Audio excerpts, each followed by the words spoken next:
Olá pessoal, tudo bem? Vamos iniciar aqui nossa aula sobre fundamento de balanço de massas. Bom, após definir e apresentar os processos químicos, as dimensões de unidades e as principais variáveis encontradas nesses processos, vamos na aula de hoje analisá-los com base no princípio da conservação de massa. Bom, a natureza ela impõe restrições às transformações físicas e químicas da matéria que precisam ser levadas em conta no projeto e na análise dos processos químicos. Então, de acordo com a lei da conservação de massas proposta por Antoine Lavoisier, na natureza nada se perde, nada se cria, tudo se transforma. Então, a análise dos processos químicos baseia-se na lei de Lavoisier, que rege a ciência e a engenharia. Então, analisando o processo de produção de açúcar e álcool, por exemplo, suponhamos que 10 toneladas de carbono estejam contidas numa dada quantidade de cana-de-açúcar processada em uma usina de açúcar e álcool. Se contabilizarmos as quantidades de carbono contidas no açúcar, no etanol, no bagaço, na levedura, no CO2 e nos resíduos e outros subprodutos gerados no processo, nós vamos verificar que essa quantidade é exatamente a mesma, contida naquela quantidade inicial de cana-de-açúcar, ou seja, naquelas 10 toneladas. Se fosse diferente, obviamente, isso iria contrariar a lei de Lavoisier. Então, a lei de Lavoisier basicamente diz que tudo que entra em um processo, ele tem que sair.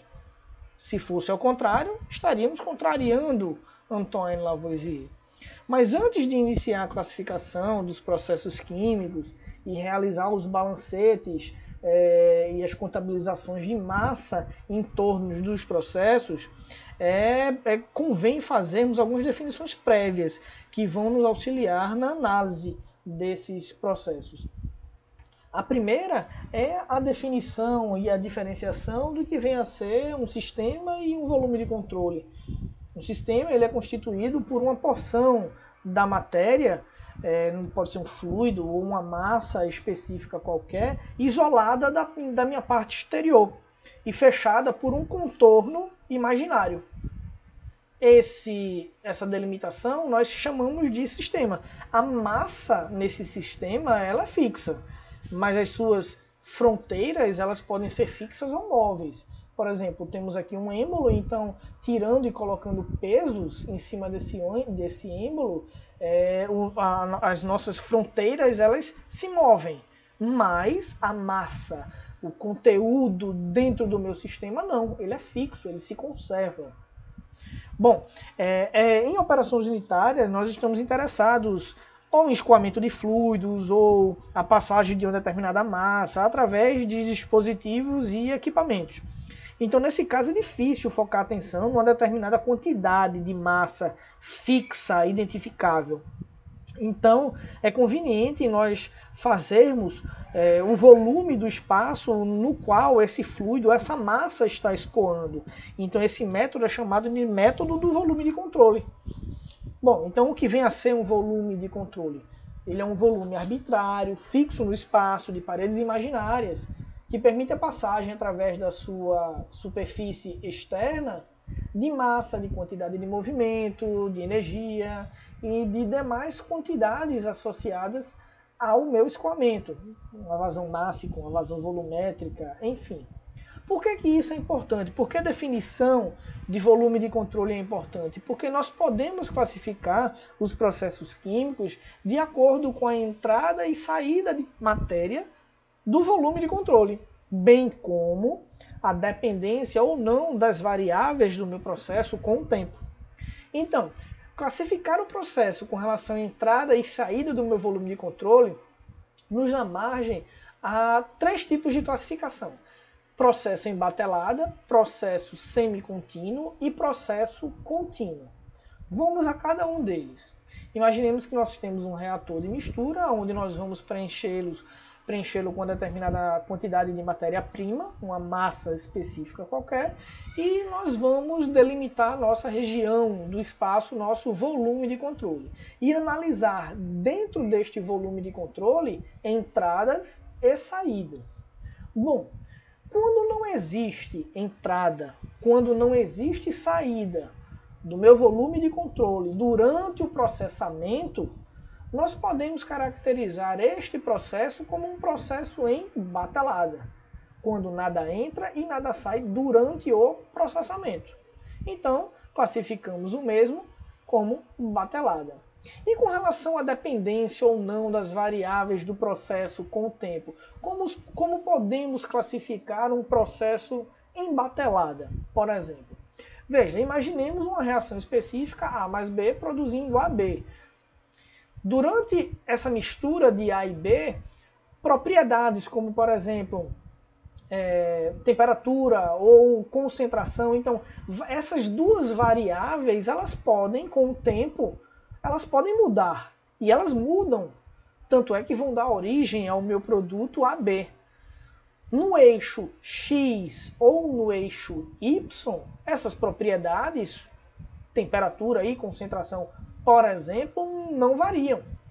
Mas o que nós estamos interessados para classificar o processo como transiente ou permanente é as características mudarem com o tempo. Então, com o tempo, as características de concentração, por exemplo, de A e B, mudam com o tempo para formar AB. Como elas variam com o tempo, excetuando-se pequenas flutuações, a gente pode associar que o processo em batelada é um processo que não está em regime permanente, não é estacionário, ou seja, ele é um processo em regime transiente. Tudo bem? Então, um sistema operado de maneira descontínua, ou seja, em batelada, ele é dito em regime transiente ou não estacionário, pelos motivos que explicitamos anteriormente. Vamos exemplificar para um exemplo, né, do dia a dia. Se nós tivermos um liquidificador, você estiver fazendo, por exemplo, uma vitamina ou uma receita de bolo qualquer, você vai preencher o seu equipamento, que é o seu liquidificador, com os ingredientes pesados nas quantidades delimitadas, e você vai colocar o liquidificador em funcionamento. Bom, enquanto ele estiver em funcionamento e assumindo que você não está colocando nem retirando nada de dentro do seu volume de controle, esse meu processo ele é um processo em batelada. E as minhas características individuais de cada um daqueles reagentes, eles vão se alterar com o tempo, dando origem ao meu produto final. Então, neste caso, ele é um processo em batelada que ocorre em regime transiente. Bom, o extremo do batelada, ou seja, batelada nada entra, nada sai, é o contínuo, que tudo entra e tudo sai ao passo que o processamento está acontecendo. Mas vamos ao meio termo. O regime semicontínuo. Se nós observarmos o mesmo reator de mistura e analisarmos também as entradas e saídas desse nosso sistema, se houver ou entrada ou somente saída dessa minha operação unitária, com o tempo de funcionamento, nós dizemos que ele é um processo semicontínuo. Então, quando ou só entra ou só sai, o regime ele é semicontínuo. Você pode pegar, por exemplo, por analogia, um vazamento de gás em um botijão de gás. Somente matéria sai do botijão, então ele é um processo semicontínuo. Perfeito? Se você analisar, por exemplo, o funcionamento daquele liquidificador através da sua receita, seja lá qual for, se durante o processamento você abre a tampa e coloca mais ingrediente, ou seja, tendo somente entrada e não tendo saída, você está fazendo com que o meu regime ele seja o quê? Semicontínuo. E ao passo que você, neste exemplo, aproveitando o mesmo, coloca a matéria-prima ou retira a matéria-prima ao longo do funcionamento, as variáveis do meu processo elas vão o quê? Vão variar com o tempo. Portanto, nós podemos associar a classificação de regime de funcionamento semicontínuo como sendo também um regime transiente. Bom, agora o contínuo, a formalização dele. O regime contínuo de operação é quando há passagem contínua de matéria, tanto entrando quanto saindo do meu volume de controle durante o meu processamento. Ok? Mas como é que a gente vai fazer a analogia, a associação de um processo contínuo em relação às variações de propriedade com o tempo? Ou seja, ele é permanente, ele é transiente, ele é mais permanente do que transiente. Como classificá-lo?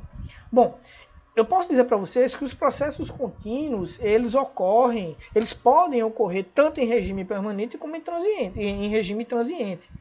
Tá ok? Um exemplo que eu costumo fornecer é um forno de cozinha operando. Inicialmente desligado, existe uma situação de equilíbrio entre as temperaturas da superfície interna do forno e externa. Elas são constantes e vamos supor que sejam iguais a 25 graus Celsius, que é a temperatura ambiente desse nosso exemplo. Suponha que o forno seja ligado e a temperatura do seu interior seja ajustada e elevada instantaneamente a uma temperatura de 200 graus Celsius, permanecendo constante ali naquele ponto. Nesse instante, a temperatura interna do forno ela começa a aumentar e há uma troca interna de calor entre o fornecimento e as paredes do meu forno. Por consequência, ao longo do tempo, a temperatura da parede externa do meu forno ela vai se alterando, vai sendo elevada. Isso tendo muito a ver com as propriedades dos materiais que compõem as folhas que formam as paredes do meu forno, com relação à sua condutibilidade térmica, coeficientes de transferência de calor e etc. Mas ao longo do tempo, vai haver um perfil de temperatura estabelecido entre a parede interna e externa do meu forno. Supondo que neste nosso exemplo, depois de um determinado intervalo de tempo, a temperatura externa do forno se estabilize em 40 graus. Até que haja essa estabilização, a minha variável do processo temperatura variou com o tempo. Se variou com o tempo, nós dizemos que o meu regime ele é um regime transiente. Note que eu estou estabelecendo, eu estou operando um processo contínuo de fornecimento de calor. Mas, em um determinado intervalo de tempo, ele se comportou como transiente. Chegando num ponto de equilíbrio, não mais há mudança, tanto da temperatura interna quanto da temperatura externa. Neste ponto, posso dizer e afirmar que o meu regime ele é o quê? Permanente. Significando dizer que o meu processo contínuo ele opera tanto em regime permanente quanto em regime transiente. Tudo bem? Os processos em bateladas e semicontínuos são clássicos. Pelas suas próprias naturezas, eu posso afirmar que eles ocorrem em regime estacionário.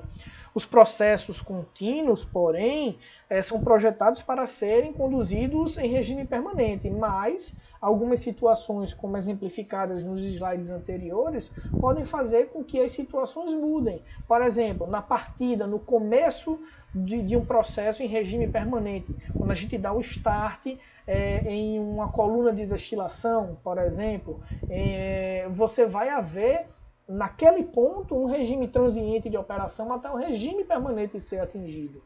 Se eu mudo uma determinada variável do meu processo, o regime permanente ele está operado, ele está sendo conduzido, está em equilíbrio, e você muda uma vazão, muda uma temperatura, muda uma pressão de uma coluna de destilação. Essas alterações vão perturbar o meu sistema e fazer com que o meu sistema, que estava em operação permanente, passe a ser transiente, leva um tempo até que as propriedades não mais variem com o tempo e ele volta a atingir o regime permanente. Então, ele pode operar o regime permanente nessas duas situações.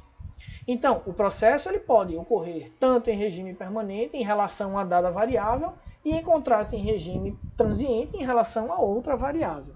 Aí você se pergunta qual a importância de volume de controle, regime permanente, regime transiente, batelada, no entendimento de fundamentos de balanço de massa.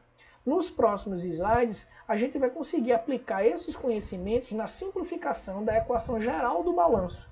E é isso que eu espero de vocês nas próximas aulas. Um abraço e até lá!